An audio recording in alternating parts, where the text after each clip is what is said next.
Willow Bend had a charm that whispered of small-town perfection. Tidy hedgerows framed every driveway. Maple trees arched gently over manicured sidewalks, and an unspoken stillness blanketed the streets. It was the sort of place where porch lights flickered on like clockwork, and neighbors exchanged friendly nods more than conversations. Governed by a strict homeowners association, the community ran on order, right down to the approved paint palettes and matching brass mailboxes. Most residents accepted the rules as a trade-off for serenity. That is, until someone decided to bend them, or worse, enforce them with a personal vendetta. On Lavender Hollow, a cozy cul-de-sac nestled in the western tip of Willow Bend, life still moved at a neighborly pace. Children zipped down the sidewalks on scooters, laughter echoing in the air. Dogs padded along on leashes, tails wagging, their joy infectious. The heart of this street was Evelyn Navarro, a kind-hearted veterinary assistant whose modest ranch home sat on a corner lot. Her yard, dotted with blooms and shaded by an old elm, often hosted furry visitors from across the block. A hand-painted wooden sign on her porch read, "All creatures welcome for a sip and a smile." Below it, a bright turquoise water bowl shimmered in the sunlight, strategically placed at the edge of the lawn, offering thirsty dogs a quick drink during their strolls. Other pet-loving neighbors soon followed suit. By midsummer, the sidewalk had become a miniature oasis for the community's four-legged companions. But not everyone viewed this act of kindness so fondly. From behind sheer curtains and a tight-lipped frown, Margot Pennington watched it all unfold. Recently divorced, freshly relocated, and newly minted as a member of the HOA board, Margot had earned herself a nickname whispered behind closed doors, the Enforcer. She had ideas, big ones, and none of them included dogs. Margot Pennington had arrived in Willow Bend with a clipboard in hand and an agenda in mind. Towering at nearly 6 feet, with silver-streaked hair sculpted into a bob that didn't dare move, she walked the sidewalks like a general inspecting her troops. Her home, immaculate and sterile, sat exactly 3 blocks from Evelyn's, but her reach extended far beyond that. Barely a month after joining the HOA board, Margot had already sent out 9 compliance letters, all signed in blue ink and sealed with the HOA's official crest. Noise violations, improper fence height, seasonal decorations lingering past regulation dates. She called it maintaining standards. Others called it something else entirely. But nothing drew her ire more than the pet bowls. She loathed them, these brightly colored dishes dotting the otherwise uniform lawns. To her, they were unsightly, unsanitary, and worst of all, they invited dogs, and their noise, the barking, she often said, was like a drill to the skull. She claimed it triggered headaches, disrupted her meditation time, and ruined the serenity she believed Willow Bend was supposed to embody. She kept logs which homes had dogs. She jotted down timestamps of when barking occurred. And the water bowls? She labeled them public nuisances disguised as compassion. Evelyn Navarro's home, with its inviting sign and constantly full bowl, became Margot's personal battlefield. It started with a warning. A friendly reminder slipped into Evelyn's mailbox, suggesting that outdoor water bowls might attract wildlife or promote health risks. Evelyn read it, blinked in confusion, and tucked it away. Surely this wasn't serious. But Margot was serious. Deadly so. She walked past Evelyn's home each morning, her eyes narrowing at the sight of the turquoise bowl. Her lips pursed when a golden retriever stopped to lap up water. She once muttered audibly, "This isn't a dog park," as she passed a neighbor whose corgi wagged its entire rear end at her. Then came the fall community sale. Families unfolded tables on their lawns. Kids hawked lemonade. Dogs wandered with tongues out and tails high, stopping by water bowls dotting the lane. Evelyn's was the busiest. Margot approached her with a smile that didn't quite reach her eyes. "Ms. Navarro," she said crisply, "lovely event you put together." Evelyn beamed. "Thank you. It's been such a warm day. I'm glad the pets are getting their fill, too." Margot's eyes fell to the bowl. Her smile tightened. "Is that truly sanitary?" she asked. "Leaving standing water out like that, it could attract vermin, or worse, spread illness." Evelyn's smile faltered. "It's clean. I refresh it twice a day. It's just a kind gesture. Well, Margot said, stepping back with a sniff, I suppose you'll want to keep an eye out for an official notice soon. Not everyone finds it charming. And with that, she turned and walked away, her heels clicking with finality. Evelyn stood frozen in place, unsure whether she'd just been warned or threatened. Evelyn tried to shake it off. After all, it was just a bowl of water, just a kindness. Surely the HOA wouldn't escalate over something so harmless, so necessary. But the unease lingered like a shadow at the back of her mind. And Margot's parting words?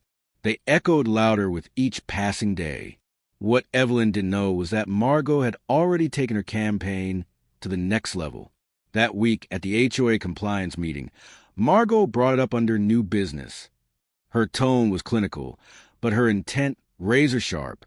We need to reevaluate the presence of unsanctioned items on front lawns, she said. Particularly pet-related paraphernalia. Bowls, signage, food containers. It's becoming unsightly. One board member raised an eyebrow. You mean the water bowls? Margot gave a cool nod. Yes, they're well-meaning, perhaps, but they pose sanitation risks, attract wildlife, and contribute to excessive canine presence. I've received multiple complaints. No one questioned who those complaints came from. The board hesitated, uncomfortable, but unsure. It was easier to placate than push back. Still, they didn't act. Not officially. Not yet. Margot was undeterred. When policy didn't move fast enough, she turned to strategy. She began documenting homes with bowls, kept a log of barking incidents, real or imagined, walked the block at odd hours, peering at lawns with thinly veiled contempt. And still, the bowls remained. That's when her thoughts shifted. If she couldn't get the HOA to ban them, maybe she could discourage them another way. A whisper of an idea took root. The kind of idea you don't say out loud at first, because even you don't believe you're capable of it. But Margot nurtured that idea. She began to research, quietly, secretly, looking up substances, harmless in small doses, she told herself, that might make a dog sick, just enough to spook the owners, just enough to make them think twice about leaving water out in public. And late one night, Margot crossed a line she would never be able to uncross. The air was still, almost unnaturally quiet. A thin veil of fog crept along the sidewalks of Willow Bend, softening the glow of the streetlights. Most homes were dark, save for the occasional flicker of a television behind drawn curtains. It was the kind of night made for sleep, for peace. But Margot Pennington wasn't sleeping. Dressed in black from collar to cuffs, she moved like a shadow between the trimmed hedges and silent mailboxes, a small bottle tucked deep in her coat pocket. Her gloves were tight, her breath shallow. Each step was rehearsed, deliberate. She wasn't nervous. She told herself that over and over again. She stopped first at the home of the Millers, where a cheerful ceramic bowl with paw prints sat near the porch stairs. Their beagle, Winston, often drank from it during his morning strolls. Margot knelt, heart pounding, and unscrewed the cap. A clear liquid spilled into bowl, odorless, invisible. Just enough, she whispered in her head. Enough to make them think twice. Nothing serious. She moved on. Next was the Hayes family's metal dish near their mailbox, then the red plastic bowl in front of the Lynn household, and finally, Evelyn Navarro's bright turquoise bowl, shining under the porch light like a beacon of defiance. Margot stood over it for a long moment. She could see Evelyn's porch swing, the hand-painted sign, the flower pots. Everything about it radiated warmth, invitation. And Margot hated it for that. She poured. Then she turned and disappeared into mist, retracing her steps home like a phantom. The deed was done. In her mind, she had made a statement. Not an attack. Not a crime. A lesson. The kind of lesson neighbors would whisper about. Never quite sure what happened, but just unsettled enough to change behavior. She slept that night with the windows closed and the blinds drawn, convinced no one had seen her. Convinced the worst that might happen was a few stomachaches. A few upset phone calls. No one would ever suspect. But what Margot failed to consider was that Willow Bend was watching, and the dogs would not suffer in silence. Morning light broke softly over Willow Bend, casting long golden streaks across dew-kissed lawns. Birds chirped, sprinklers clicked on, and coffee brewed behind kitchen windows. To most, it was an ordinary day, but not to Evelyn Navarro.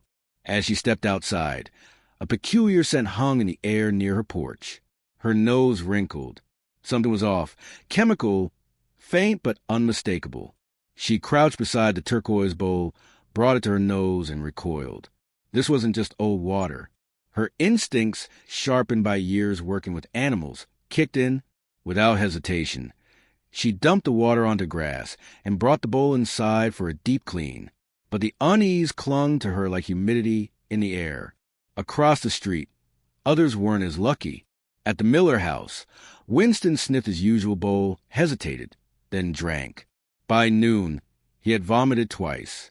At the Hayes home, their lab mixasha refused breakfast, pacing and whining. Over on Juniper Trail, 2 more dogs showed signs of fatigue and disinterest in food. Evelyn's phone began to buzz. Calls from concerned neighbors. Descriptions of nausea, diarrhea, listlessness. One after another, the symptoms weren't random. They weren't from heat. They were too specific and too connected. Only the dogs who drank from outdoor bowls had fallen ill. A wave of realization swept over Evelyn like a punch to the chest. Someone had tampered with the water. As panic rippled through the community, Evelyn rushed into action. She told her callers to bring their dogs to her clinic. Her boss cleared space for emergency exams. They treated dehydration, ran blood tests, administered antitoxins. Thankfully, none of the cases were fatal, but each one bore traces of a mild household toxin, the kind often found in rodent control products. Deliberate, malicious, and terrifying. By nightfall, Crooked Pine Lane, a street once known for its friendly pets and neighborly charm, had changed. Bowls were pulled from lawns. Conversations shifted from weather to fear. And behind closed doors, whispers grew louder. Who would do such a thing? And Evelyn? She already had a name in mind. The mood in Willow Bend soured almost overnight. What had once been a picture-perfect street now pulsed with tension. Lawns were no longer just lawns. They were potential crime scenes. Water bowls vanished. Parents eyed sidewalks warily.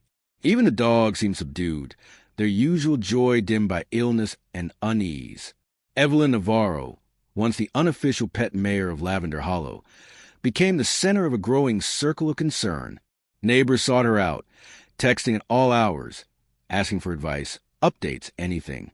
She stayed calm, professional, but inside, she was fuming. She had treated these dogs herself.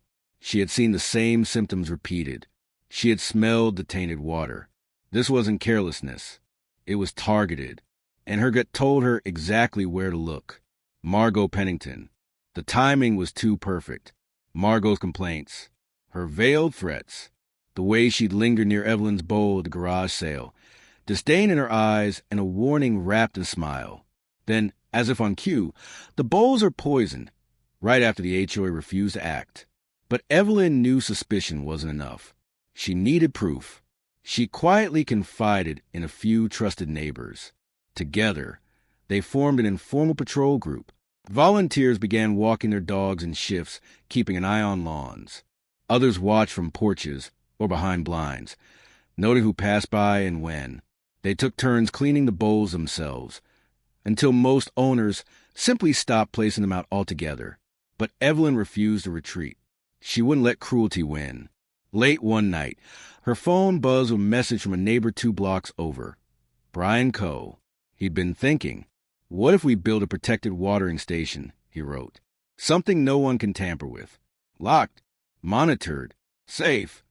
Evelyn's pulse quickened. A secure water station, with a sealed dispenser, a security camera above.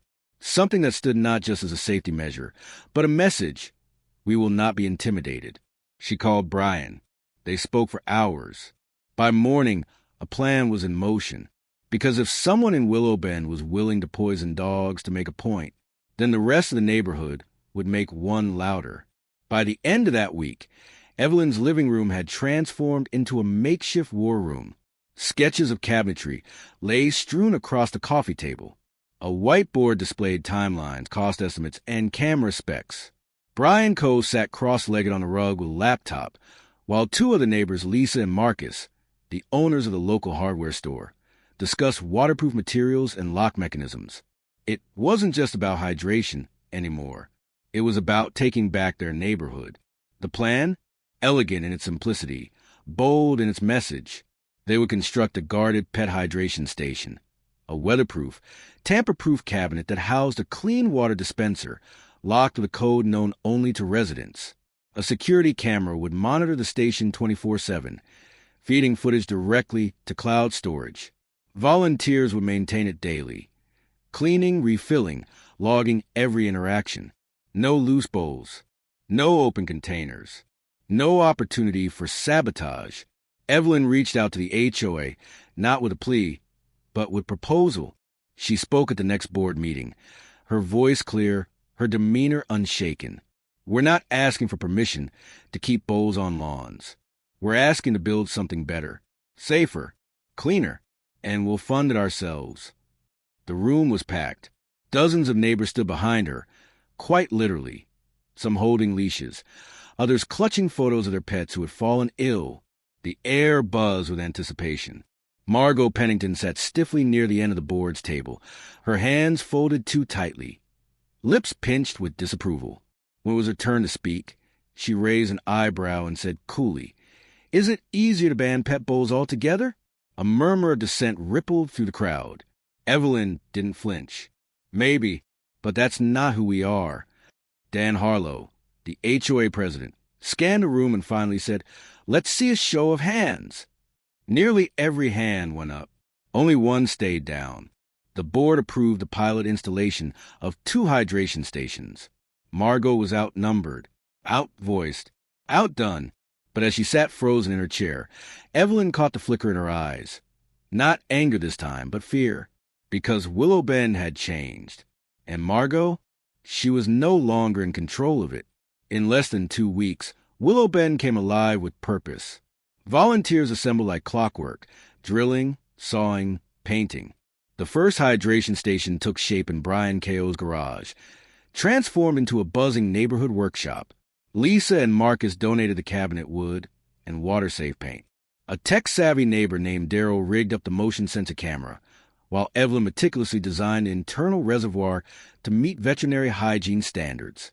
They chose a soft slate gray for the exterior, subtle, elegant, and HOA compliant. The final touch was a hand-painted sign in cursive lettering. Paws welcome, clean water, safe hearts. On the day of the installation, the sun broke through the clouds. As if giving its blessing, they picked a central spot, near the dog-friendly walking path that curved around Willow Bend's community park. Neighbors gathered in clusters, holding leashes and coffees, watching as Brian and Evelyn tightened the final screws. The ribbon cutting was small, but emotional. Evelyn addressed the group, her voice catching only once. This station isn't just about hydration. It's about resilience. It's about kindness. And it's about refusing to let fear define how we care for each other, furry or not. The crowd erupted into cheers. Pepper, the golden retriever who had been one of the first victims of the poisoning, padded forward and lapped from the dispenser, tail wagging, tongue flapping, oblivious to the symbolic moment he had just crowned. Margot Pennington stood at the edge of the crowd, arms folded, sunglasses on, expression unreadable. She offered a solitary, robotic clap when a few neighbors glanced her way. But inside, the pressure was mounting. This wasn't just a water station. It was a monument to her failure, a neighborhood-wide rejection of everything she tried to impose. It had cameras, community support, and worse, it had heart. She couldn't sabotage it.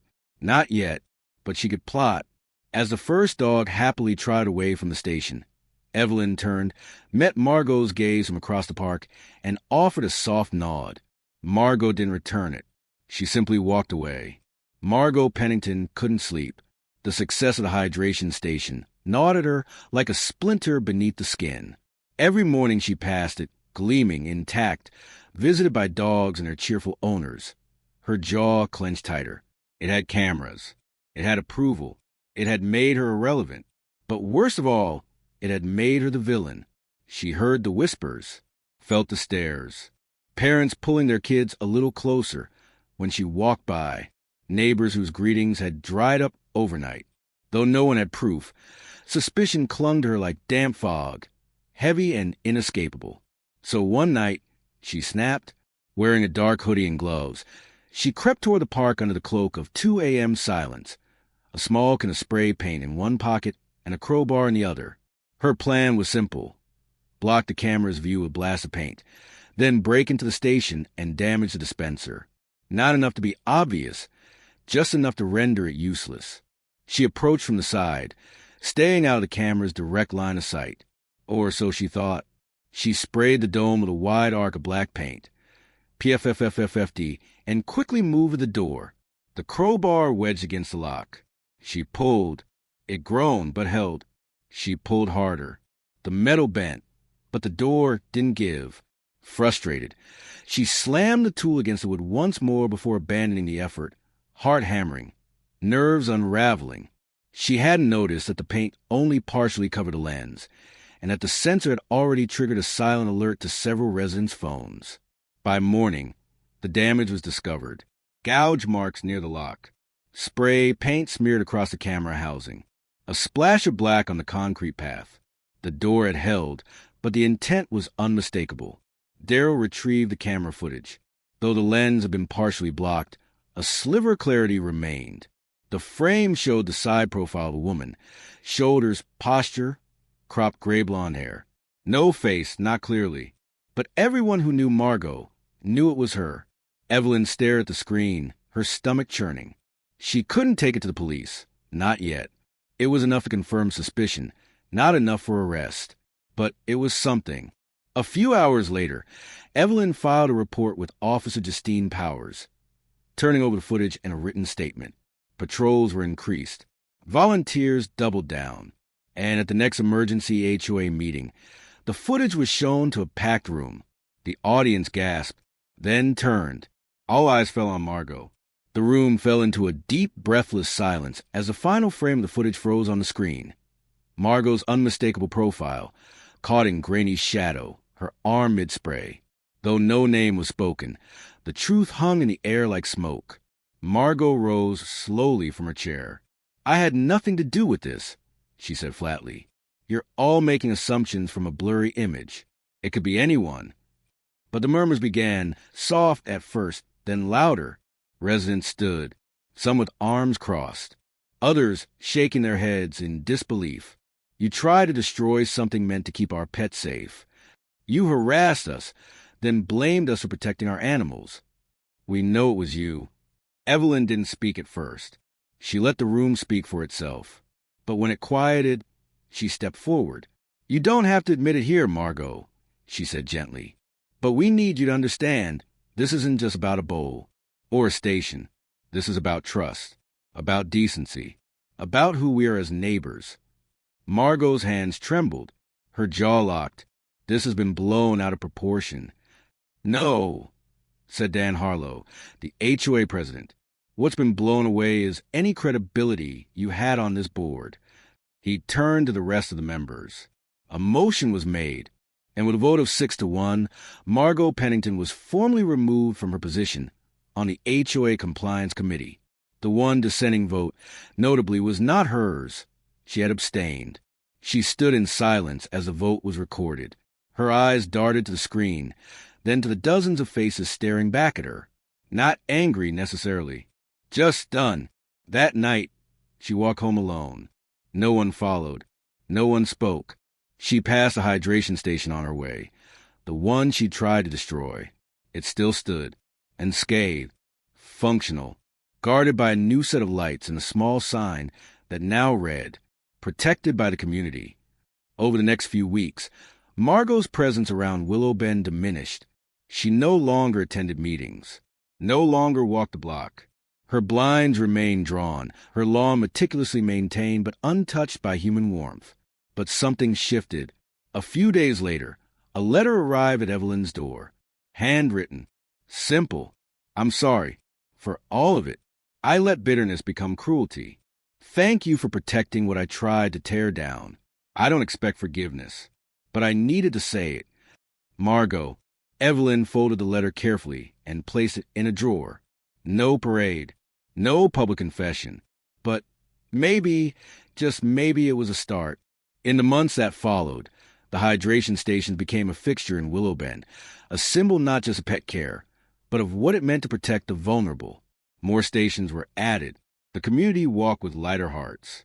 Barking dogs, once seen as nuisances, were now just another part of the music of a town that had reclaimed its soul. And on warm afternoons, Evelyn often sat on her porch, sipping tea, watching as tails wagged and tongues lapped at the clean, cold water. The bowls may have vanished, but compassion, it had never been stronger.